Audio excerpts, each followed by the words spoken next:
This motherfucking money music right here.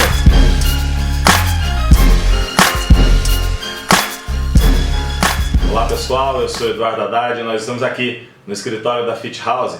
Hoje, antes de começar o nosso tema, deixa eu contar uma história para vocês. Eu me envolvi com atividade física a vida toda. Eu comecei a realizar exercícios físicos antes dos 7 anos. Tive um envolvimento tremendo com as artes marciais, com natação, com endurance. E aos 16 anos me encontrei fazendo musculação e artes marciais. Claro que na década de 80 a coisa era muito difícil, né? Hoje eu tive oportunidade na minha carreira de trabalhar com fisiculturistas, daí a raiz de toda a nossa conversa toda semana sempre está voltada para o fisiculturismo, mas trabalhei muito com lutadores, trabalhei com corredores e hoje eu vou responder a pergunta de alguns colegas de trabalho que entraram em contato comigo perguntando sobre a preparação física de lutadores. Bom pessoal, preparação física de lutadores, assim como em qualquer esporte, ela precisa ser entendida dentro de um conceito de periodização. A periodização, para nós, os professores de educação física, ela ainda se caracteriza como um tema muito obscuro, não muito claro, porque as faculdades de educação física, de fato, não capacitam o acadêmico de educação física para a elaboração de treinamentos. Você faz licenciatura plena em educação física e depois faz o bacharel em educação física.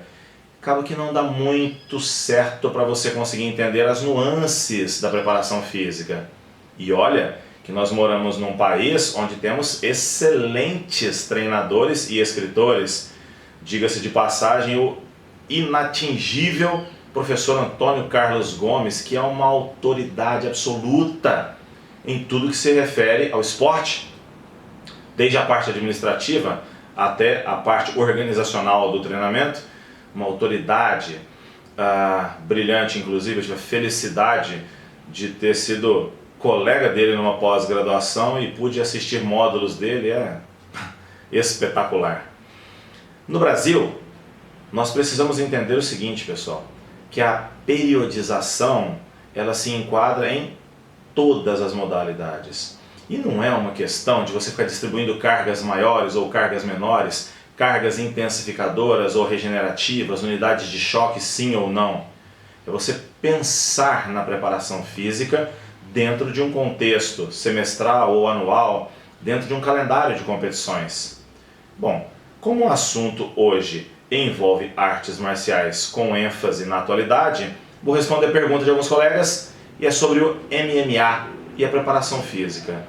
Pessoal, toda a preparação física começa por uma fase básica onde valências físicas precisam ser aprimoradas.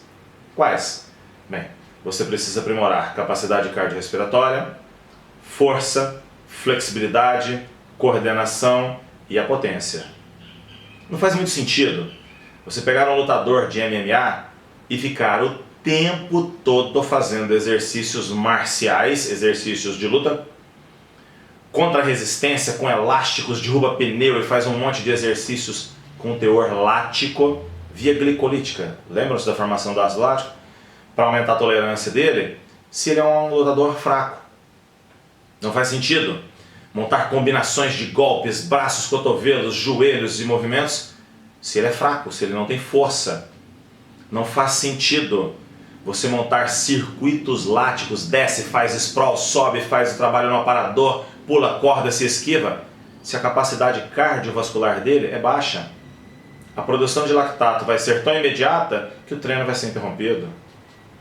Pessoal, a fase básica começa por duas grandes valências. Capacidade cardiorrespiratória, trabalharemos com volumes. E força, trabalharemos com volumes também. Para o cardiorrespiratório, os volumes, no caso do MMA, não são corridas de fundo, porque não faz o menor sentido, mas são corridas de meio, são tiros intervalados, são combinações de cardio num circuito com o octógono ou ringue. Essas são boas opções. Além dos exercícios tradicionais que todos conhecem, corda, o saco pesado, o saco teto-chão, que melhoram o componente cardiorrespiratório. Para força, olha, você pode ficar dando tombo em pneu por aí, gente, e batendo marreta em pneu o quanto você quiser. Força, ela só é treinada na sua magnitude máxima se você tiver um bom posicionamento articular, se o seu aparelho locomotor estiver alinhado. Isso você só consegue nos levantamentos básicos. Você só consegue isso agachando, fazendo supino, levantamento terra e remadas.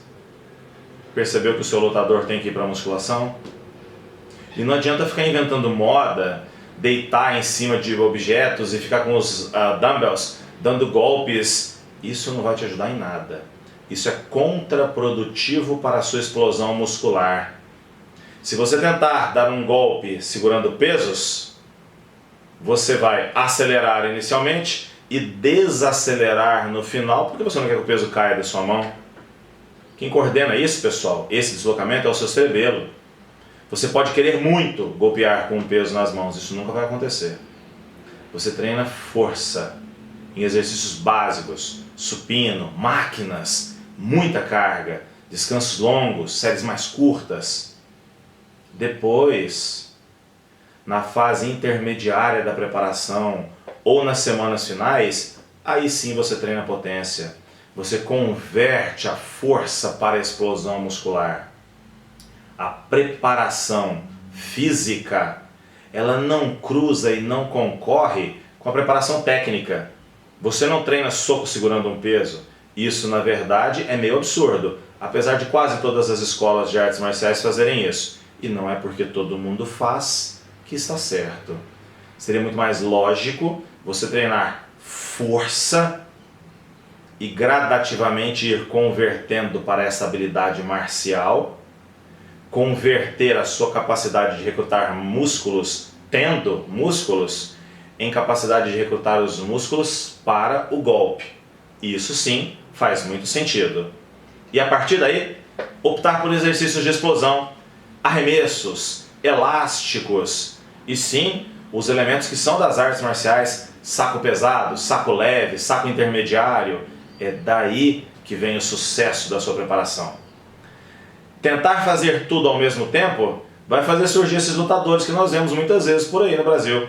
Pessoas muito leves, sem punch, sem pegada.